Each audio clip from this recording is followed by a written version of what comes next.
Bonjour à tous et bienvenue dans cette nouvelle vidéo. Aujourd'hui on va faire un porte-monnaie ensemble. Alors si vous me suivez sur la page Facebook, vous l'avez sûrement vu, il a beaucoup plu et le tuto m'a été fortement demandé. Donc le voici. Alors aujourd'hui on va compliquer un petit peu la tâche. Comme on a la chance d'avoir une brodeuse, j'ai décidé de vous montrer également comment numériser et broder directement sur le porte-monnaie pour l'avoir entièrement personnalisé. Je réponds de suite à la question. On va travailler aujourd'hui sur une brodeuse 800E, le logiciel PE Design, et ensuite une machine à coudre Innovis NV 1100. Les deux machines viennent de chez Coudre et Broder. Allez, c'est parti, je vous reprends sur le logiciel pour vous montrer la numérisation de la broderie en première étape. Donc je suis sur mon logiciel de broderie, donc ici c'est PE Design.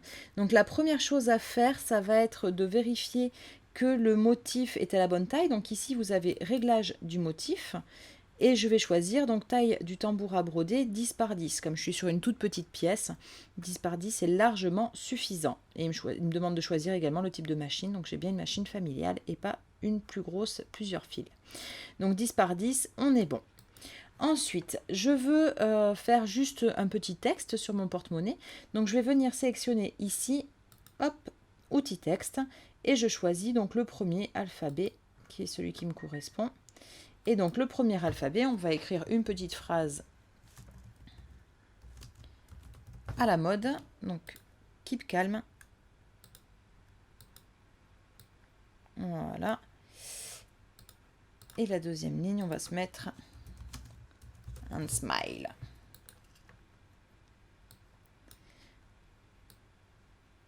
Oups, non, je ne voulais pas modifier. Voilà. Donc on se le met à peu près pour l'instant à la bonne taille, au bon endroit, pardon.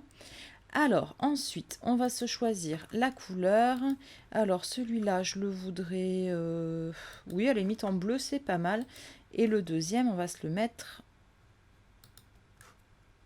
en jaune, la couleur du soleil. On est bien de ce côté-là. Par contre, vous voyez, vous avez des petits points à chaque lettre, l'espace y compris. Ça permet de gérer la taille de chaque lettre indépendamment. Donc moi, je voudrais réduire la taille de l'espace pour rapprocher, pour réduire un peu la distance entre les mots. Hop, je le mets au minimum. Voilà, et on va augmenter maintenant la deuxième ligne pour qu'ils fassent à peu près tous les deux la même taille. Sachant qu'on a un tout petit espace. Donc là, on est ici, vous avez la dimension que ça prend. Donc 8,10 cm par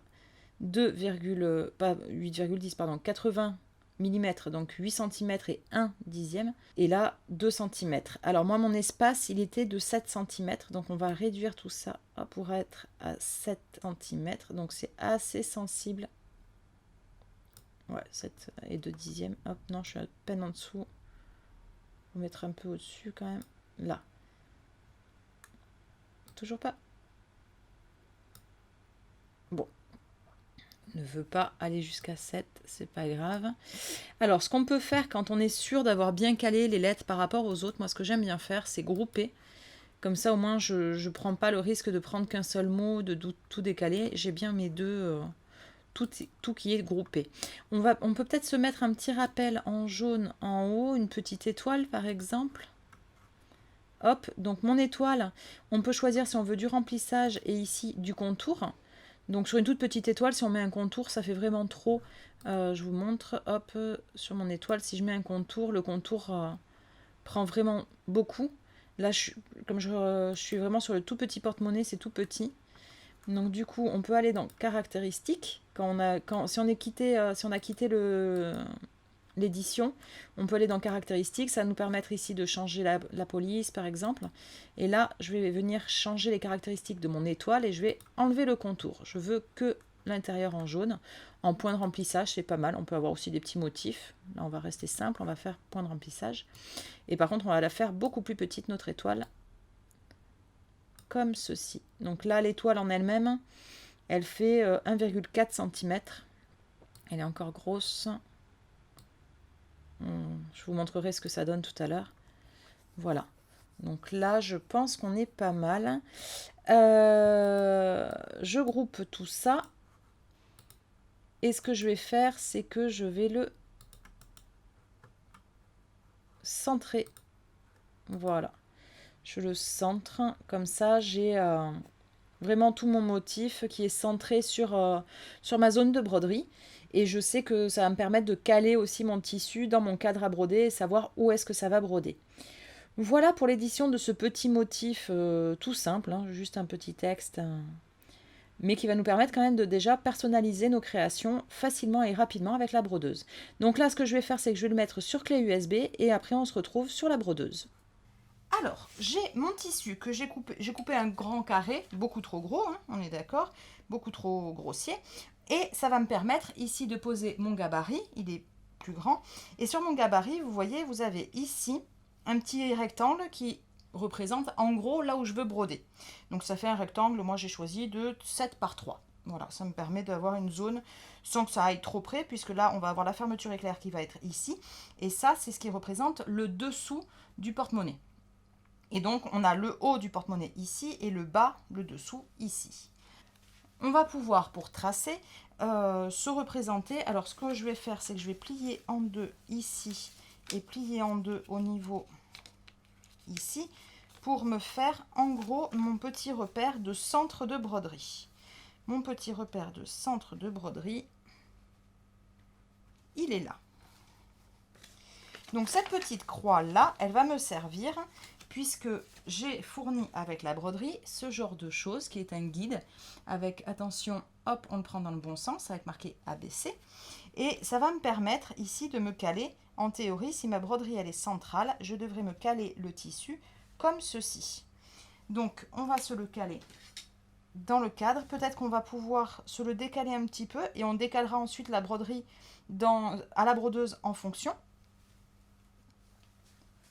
Hop, donc du coup, on va pouvoir mettre ceci dessus et ceci dans le bon sens dessous. Et en gros, ça va nous permettre, avec ma petite croix de centre de broderie,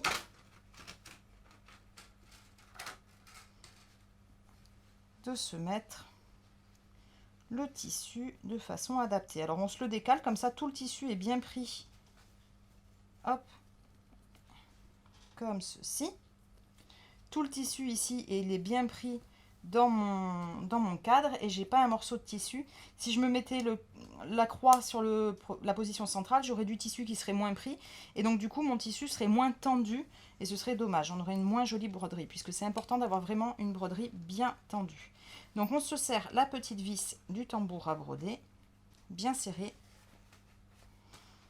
le tissu bien tendu. Voilà. Et donc, on sait qu'on a le centre de broderie qui est au niveau de la petite croix. Et cette petite croix va nous aider ensuite à caler notre broderie une fois qu'on va être sur la machine. Donc, on n'oublie pas de mettre derrière du papier un tissé, du renfort de broderie. On n'est pas obligé de l'épingler, on peut le mettre juste positionné derrière. Ça suffit, il va être pris avec dès les premiers points. Allez, on peut passer à la brodeuse. Je passe donc sur la brodeuse et on va commencer par aller chercher le motif sur la clé USB dans le menu. Alors c'est ce petit symbole là. Et on va chercher le motif dedans et il est ici. C'est mon motif que je veux broder, que j'ai numérisé tout à l'heure. Placé. Donc la première étape va être de le placer au bon endroit. Comme je disais tout à l'heure, ma croix n'est pas au centre, donc il va falloir que j'indique à la machine où commencer de broder, lui donner un nouveau centre. Donc pour commencer, on va mettre le cadre, donc mon cadre avec ma petite croix dedans. Et on n'oublie pas, alors moi j'aime bien glisser après dessous, l'entoilage dessous ma partie à broder. Donc maintenant, on va, hop, zoomer sur le menu, choisir cette petite icône là qui va me permettre de modifier l'emplacement du centre. Donc on a dit qu'on était à 3 cases au-dessus, à savoir, comme c'était des cases de 1 cm, 3 cm au-dessus. Je fais OK et on va vérifier avec fin d'édition, ici place, normalement. Donc l'aiguille s'est décalée. On va baisser pour être sûr. On a bien effectivement l'aiguille qui est au-dessus de ma croix centrale, comme je l'avais demandé. Je peux donc maintenant tout simplement appuyer sur broderie. Il m'indique les couleurs, donc bleu en premier, le jaune en deuxième. Ça tombe bien, elle est déjà en bleu. On va donc pouvoir commencer la broderie. Alors comme j'ai un motif très fin, on n'est pas obligé de mettre une canette de la même couleur, mais là mon motif est très fin et la canette a tendance à remonter. Donc sur les motifs très fins, je vous conseille, ça coûte un peu plus cher, mais de mettre un fil de la même couleur en canette et en bobine. On est bon, alors je tiens mon petit fil de départ pour pas qu'il passe dessous et on peut lancer la broderie. Une fois qu'on a fait quelques points, on peut lâcher le fil.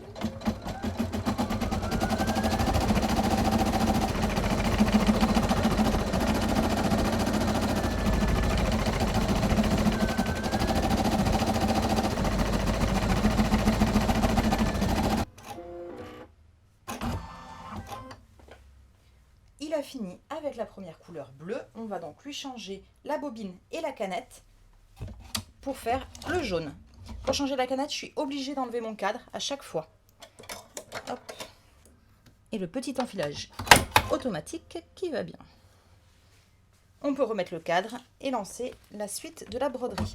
Je ne l'ai pas précisé tout à l'heure, j'ai oublié de le dire, mais bien évidemment la croix que j'ai faite, je l'ai faite au stylo friction pour pouvoir l'effacer au fer à repasser après. Allez, c'est reparti.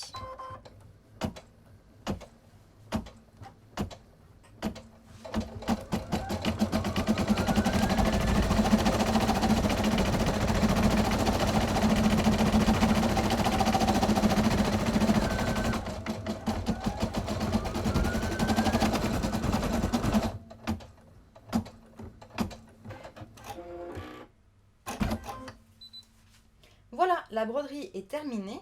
Il y a plein de petits fils qu'on va pouvoir couper. Je vais les couper directement. Une fois que ça va être sorti du cadre, je vous retrouve tout de suite pour ça.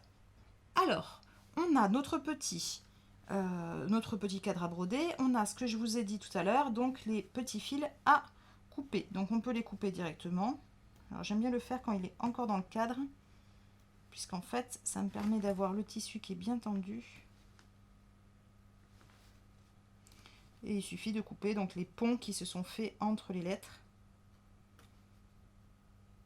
La machine fait elle-même un nœud à chaque fois, donc il n'y a pas de souci, vous pouvez couper les petits ponts sans problème.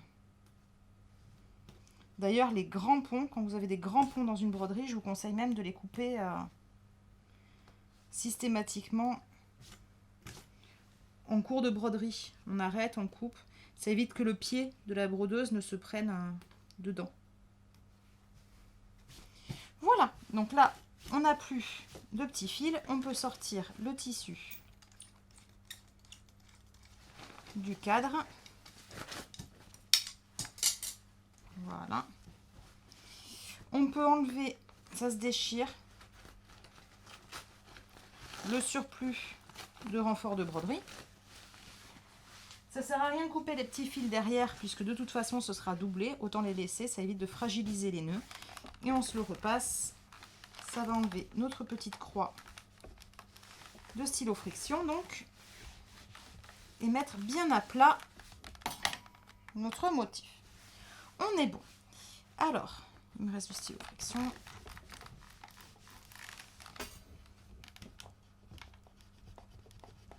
Voilà. Et il me reste également un petit fil, je le vois qui se balade, on l'enlève. On va pouvoir maintenant se caler notre gabarit. Alors, derrière, c'est mieux. Et on veut donc que le keep calm se retrouve dans notre petit rectangle. Le plus droit possible, on est bien. Et on va se faire donc le tour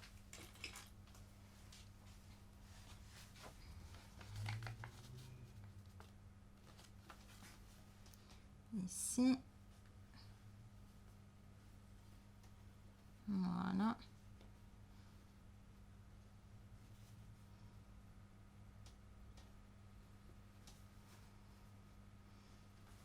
Le tour du gabarit. voilà le tour du gabarit. On avait quand même prévu très très large. On peut s'enlever un petit peu de marge, ce sera quand même plus pratique. Inutile cependant de couper exactement sur le trait ou autour du trait, genre avec une marge de couture de 1 cm, puisqu'on va venir coudre en fait sur le trait. On va donc attraper la doublure.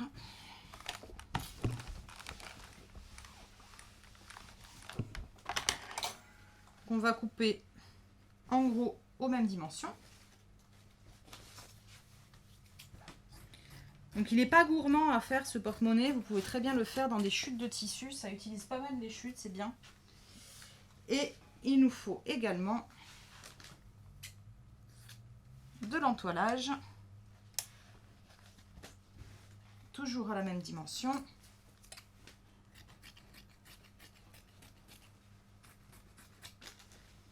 Voilà. Et on va donc entoiler, vous l'aurez compris, la doublure. Attention au sens avec l'entoilage, côté colle bien contre le côté tissu.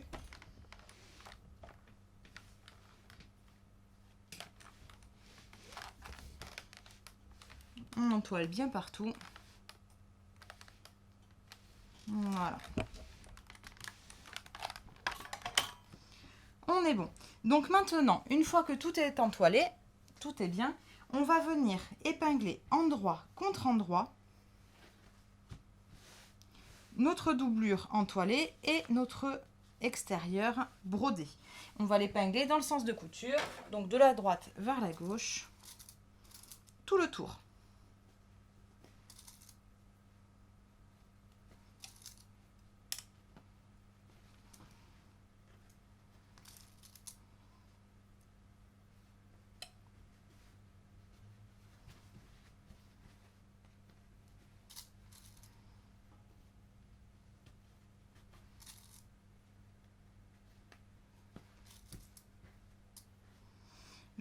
Je n'épingle que la partie arrondie puisqu'on va coudre que ça pour l'instant. On ne va pas coudre la partie rectangle là, le décroché.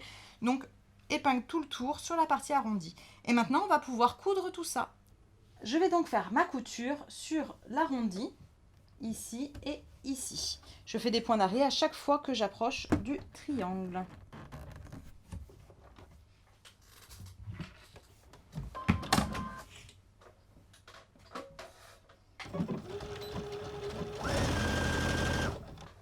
Je fais ma couture directement sur le trait. Je suis le trait que j'ai tracé au stylo.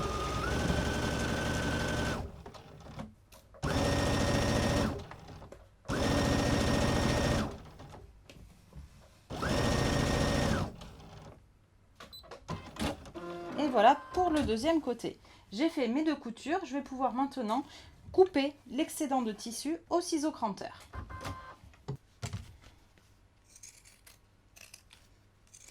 Si vous n'avez pas de ciseau cranteur, vous pouvez aussi couper au ciseau normal et pensez à bien cranter les arrondis.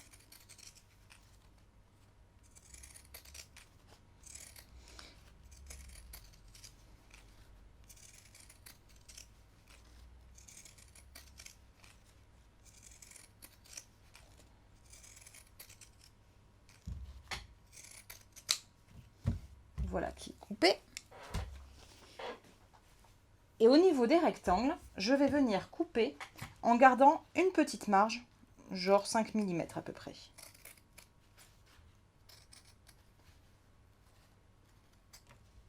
Comme ça. Pareil des 2 côtés.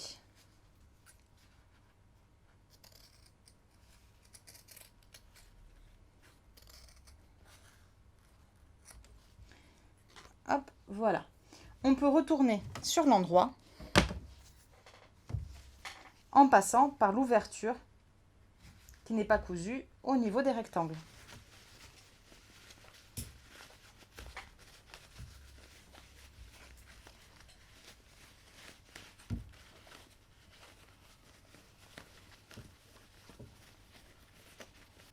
Je vais passer un coup de fer à repasser pour bien aplatir mes coutures. Et ensuite, on va passer à la couture du zip. Allez, je le repasse pour bien le mettre à plat. Si l'arrondi n'est pas parfaitement arrondi, c'est que c'est un défaut de crantage. Il faut remettre sur l'envers, recranter plus près de la couture. Voilà, là on est bien arrondi, bien positionné. Et on va pouvoir mettre notre fermeture éclair, commencer à épingler notre fermeture éclair. On va commencer par épingler avec le curseur qui va être complètement de ce côté-là, sur la droite, pardon. Et ici, si je le mets dans votre sens, c'est mieux. On va épingler dans ce sens-là. On commence par le côté qui ne s'ouvre pas. C'est important de commencer la couture par le côté qui ne s'ouvre pas parce que c'est ce qui va permettre de faire la couture du deuxième côté sans trop galérer. Le premier côté est facile à coudre, le deuxième côté va être beaucoup moins aisé, surtout quand on va arriver au niveau du curseur.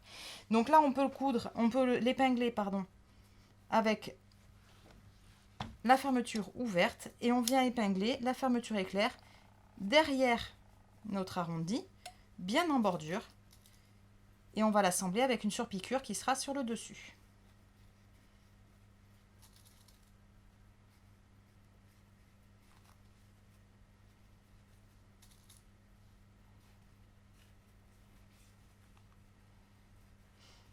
Alors, c'est des fermetures éclair de 20 cm qu'on utilise.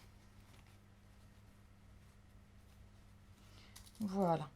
Attention à ce que le petit arrêt de fermeture éclair, ici métallique, ne soit pas au niveau de là où vous allez coudre après les extrémités. Donc les deux côtés, il faut vraiment les mettre le plus haut possible, en essayant de centrer la fermeture éclair, bien évidemment. Là, elle est épinglée tout le tour. On va venir faire une première couture, ici en bordure, à 2 mm à peu près, qui va faire tout l'arrondi. C'est parti! Je vais donc pouvoir faire la couture en arrondi de ma fermeture éclair, en commençant bien par la partie curseur ouvert en premier.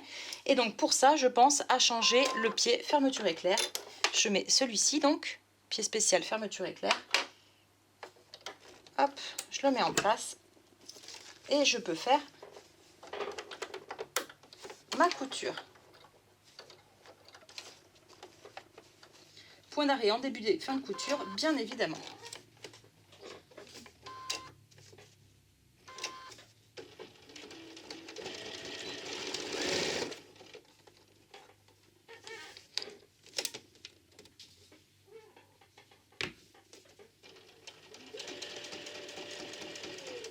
Si le curseur vous gêne, vous pouvez l'avancer un petit peu.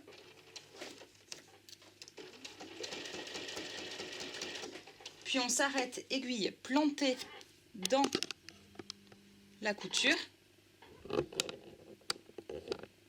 On s'arrête bien l'aiguille plantée ici dans le tissu pour pouvoir lever le pied, prendre le curseur, le passer derrière et rebaisser le pied pour pouvoir continuer la couture. Le curseur ne me gêne plus, il est passé derrière.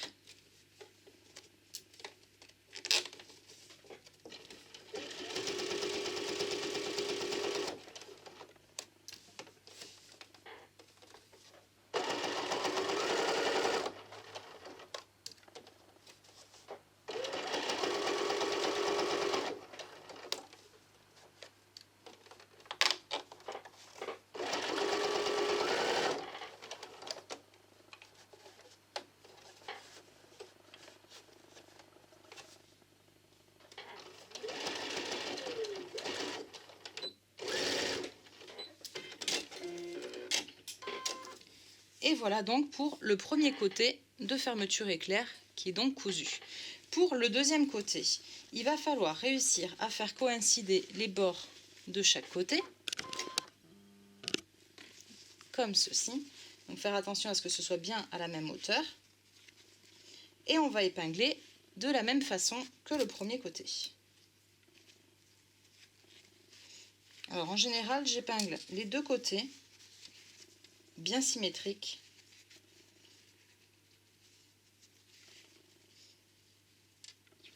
Voilà. Et ensuite, je répartis des épingles au milieu. Bon, moi, je sais que chaque extrémité est bien face à face.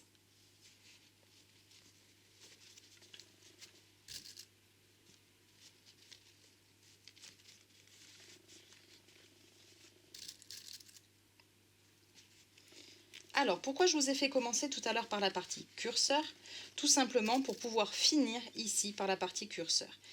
La fermeture éclair n'étant pas séparable, on ne peut pas ouvrir ici, elle est pile poil de la bonne longueur, donc on va falloir finir notre couture ici par cette partie qui est toute serrée et qui est difficile à mettre à plat.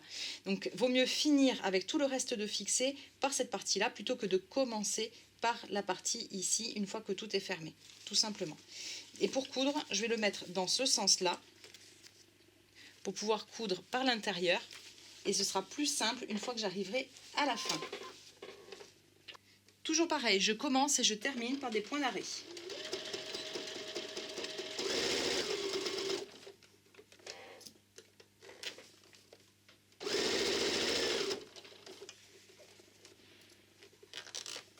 Je suis bien mon arrondi.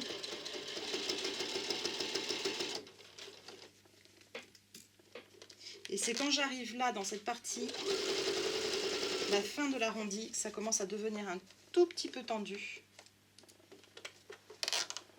Tout petit peu délicat. Et qu'il faut jouer avec le tissu.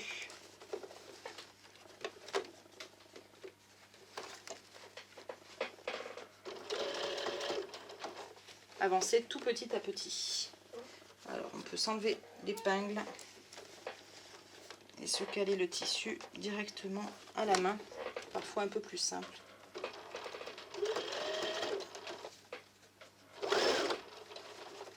Et attention à ne pas aller trop loin. Voilà, donc là cette partie-là, vraiment c'est la partie délicate, donc vaut mieux finir par cette partie-là plutôt que commencer par cette partie-là. Et donc notre arrondi de l'autre côté est cousu et on a un magnifique petit porte-monnaie plat, tout simplement. Un tacos.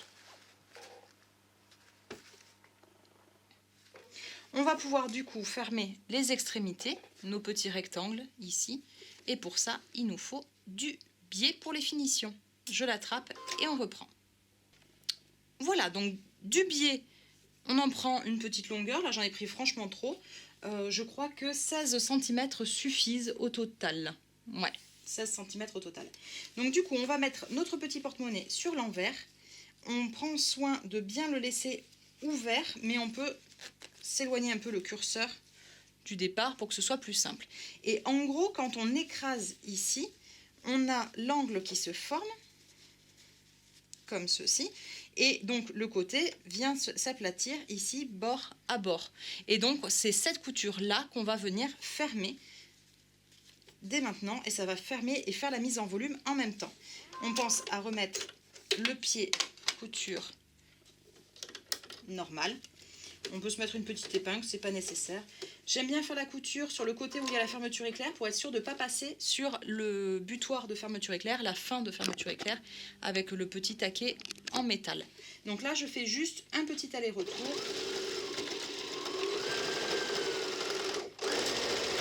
3 passages, ça me fait mes points d'arrêt en même temps. Voilà. Pour ici, on peut couper le surplus qui dépasse et les petits fils au passage, comme ceci. Et maintenant, on va venir faire exactement la même chose de l'autre côté, à la différence près que de l'autre côté, en fait, on a les deux bords qui ne sont pas maintenus l'un par rapport à l'autre, puisque c'est la partie ouverte de la fermeture éclair. Donc attention à bien laisser, à bien maintenir, pour que tout soit au bon endroit, bien face à face.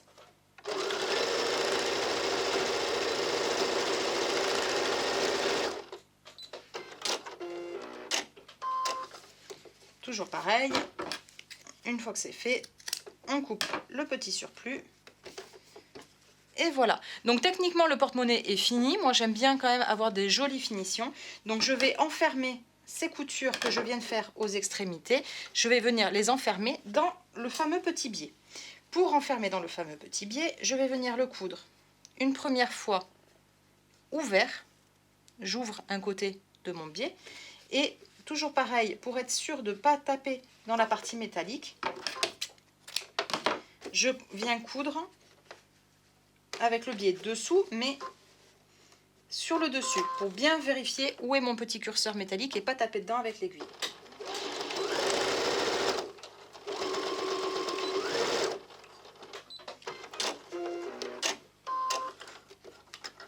Voilà. On peut couper les petits fils. Et on va venir refermer le biais, comme ceci, ici.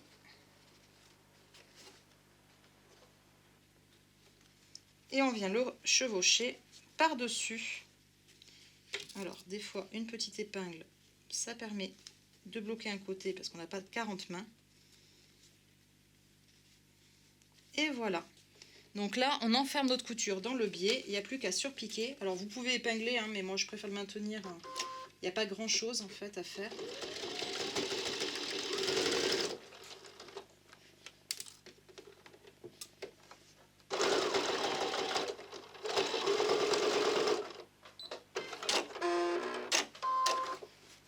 Voilà pour un côté. On se coupe toujours les petits fils. J'ai pas changé la couleur de fil. Vous pouvez bien évidemment mettre du fil de la couleur de votre biais. Ce sera d'autant plus discret. Là, j'ai laissé mon fil blanc. On fait la même chose de l'autre côté.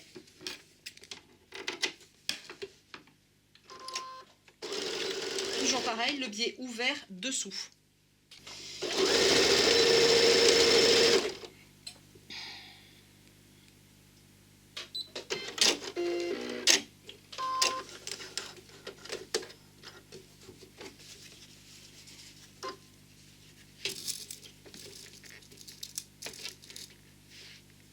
C'est donc la même méthode.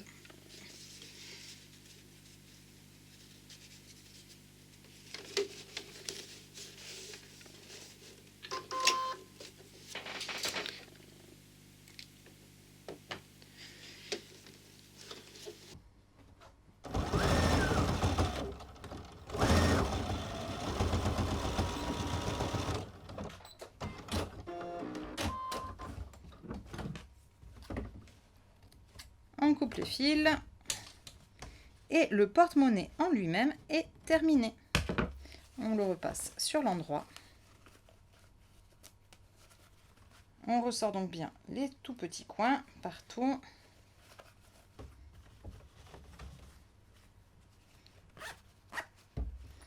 Et notre porte-monnaie est terminé. Alors, sur mon porte-monnaie, vous l'aviez vu, il y avait un petit pompon, une petite décoration, un petit pompon avec une perle. Donc, je vais vous montrer maintenant en détail comment faire cette décoration. Donc, pour faire le petit pompon, comme celui-ci, petit pompon tout mignon, on a besoin de fil à broder. Alors, pas obligé de partir sur de la grande marque, fil genre DMC, etc. Du fil à broder, du fil à bracelet brésilien, voilà, du moulinet, ça marche bien. On peut le faire en laine aussi. L'essentiel, c'est d'avoir du fil suffisamment fin. Mais prenez pas non plus du fil qui coûte 3 bras et demi. Donc j'ai besoin de fil à broder. J'ai besoin, moi j'aime bien, je mets une petite perle. Il faut qu'elle ait une ouverture quand même suffisamment grosse, mais une petite perle, voilà. Vous avez besoin également d'un petit carton. Alors moi j'ai pris une carte de visite parce que c'est un petit carton, c'est solide, puisqu'on va entourer en fait le fil à broder autour de ce petit carton. Donc je l'ai recoupé pour que ça fasse 5 cm de hauteur, pour que mon pompon fasse 5 cm de hauteur.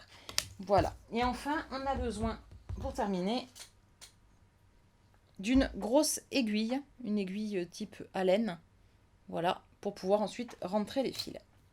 Donc on se prend du fil à broder. La première chose, c'est de couper deux petits morceaux de 15 cm à peu près, qui vont nous servir à accrocher le pompon. Donc ça, on se les met de côté. Et ensuite, on va entourer autour de notre petit morceau de carton de 5 cm. Et on va faire, alors plus vous allez faire de tours, plus il sera fourni. Moi, je fais en général 20-22 tours. Donc là, j'en ai fait 2, 3, 4, 5, 6, 7, 8, 9, 10, 11, 12, 13, 14, 15, 16, 17, 18, 19, 20, 21 et 22. Voilà, on essaye de couper au même endroit que là où on a débuté donc notre fil. J'ai commencé en bas de mon carton. J'ai fait mes 22 tours, je termine en bas. On va prendre un des deux petits morceaux qu'on avait coupés, de 15 cm, pardon. Je vais le passer, hop, au milieu. comme ça. Et je vais le nouer. Et ça va être le haut du cou du pompon. Donc je fais 3 nœuds bien solides. Voilà. Une fois que c'est noué, on peut se permettre de faire glisser le carton pour l'enlever. Et on va maintenant former la tête du pompon. Alors là, c'est pareil, c'est à vous de juger la hauteur. On la met à 1 cm à peu près. Et là, on fait plusieurs tours. 3, 4, 5, c'est pas mal. Et pareil, on noue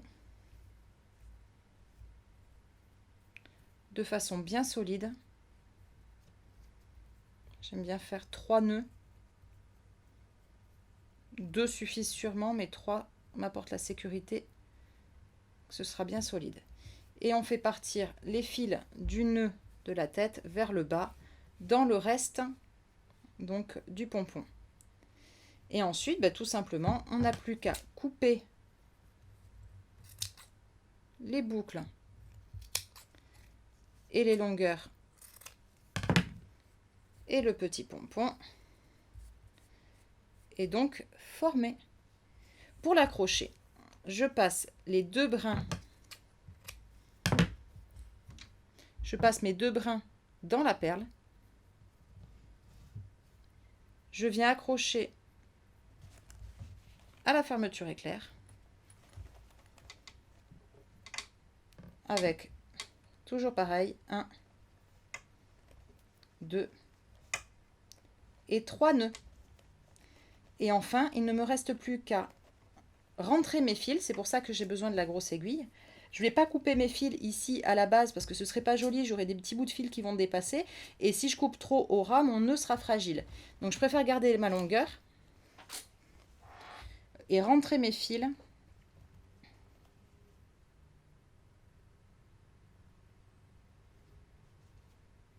Alors, j'ai pas pris la plus fine, la plus large que j'avais.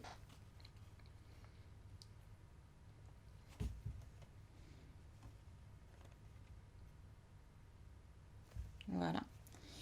Donc, je passe mes fils dans l'aiguille et en fait, l'aiguille va venir passer à travers la perle et même à travers le pompon.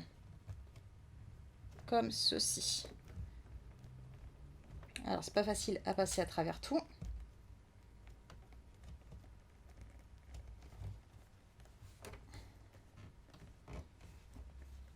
Notamment à travers le nœud.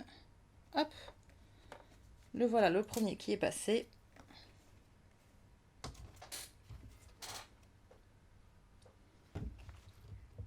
Et on fait pareil avec les 2 brins.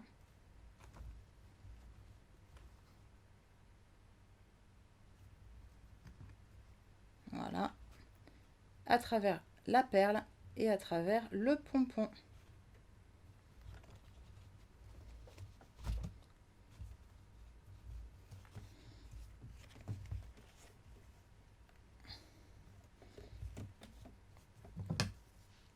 Et on peut recouper si jamais nos brins étaient plus longs. Et voilà, le porte-monnaie est terminé. Il a son petit pompon assorti. Il n'y a plus qu'à y mettre des sous-sous dedans. Et voilà, notre petit porte-monnaie est fini avec son petit pompon de décoration. Alors, je peux vous montrer du coup un peu plus près la broderie. La voilà. Et puis, les finitions intérieures grâce aux petits biais qu'on a mis aux extrémités. Alors, les biais là sont bien visibles. Il y a la couture blanche qui est bien visible. Bien sûr, vous l'aurez fait dans la couleur la plus proche du biais. Et donc, elle sera franchement très propre au niveau des finitions. Voilà, n'hésitez pas à utiliser de l'entoilage bien raide, bien solide pour pouvoir avoir une belle tenue du porte-monnaie comme ceci. J'espère que cette vidéo vous a plu. Il y en aura d'autres qui arriveront assez rapidement normalement, suivant l'emploi du temps et la disponibilité, tout ça. Et puis j'espère vous retrouver toujours aussi nombreux sur mes vidéos. Allez, à bientôt.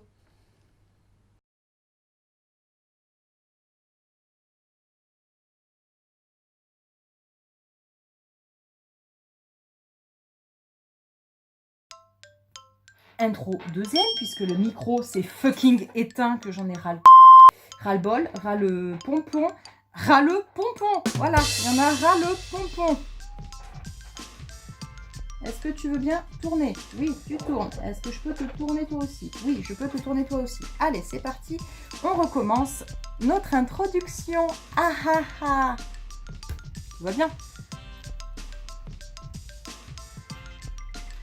On peut aussi faire comme ça. Comme ça. Bonjour à tous. Aujourd'hui, une vidéo. Bonjour à tous et bienvenue dans cette nouvelle vidéo. Donc, j'ai pas fait de clap, on va recommencer. Et donc, du coup, ce petit porte-monnaie. On va recommencer l'intro. Hein? C'est bien, c'est bien, c'est bien. Il nous reste 1 heure en même temps, juste pour faire l'intro et la conclusion. Tout va bien. Pour ça, on va utiliser 2 machines. Je le dis dès le départ, comme ça au moins c'est fait. Et pourquoi je le précise? C'est pas cool, hein? Non, c'est pas cool. Allez, on recommence.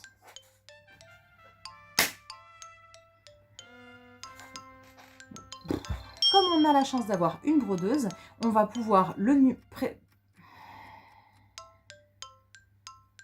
Pourquoi c'est toujours l'intro qui merde? Toujours.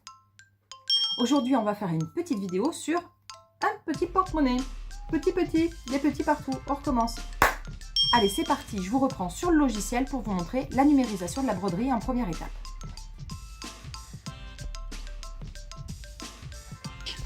Pour ça, on prend bien soin de changer le pied et de mettre, le pied fermeture éclair.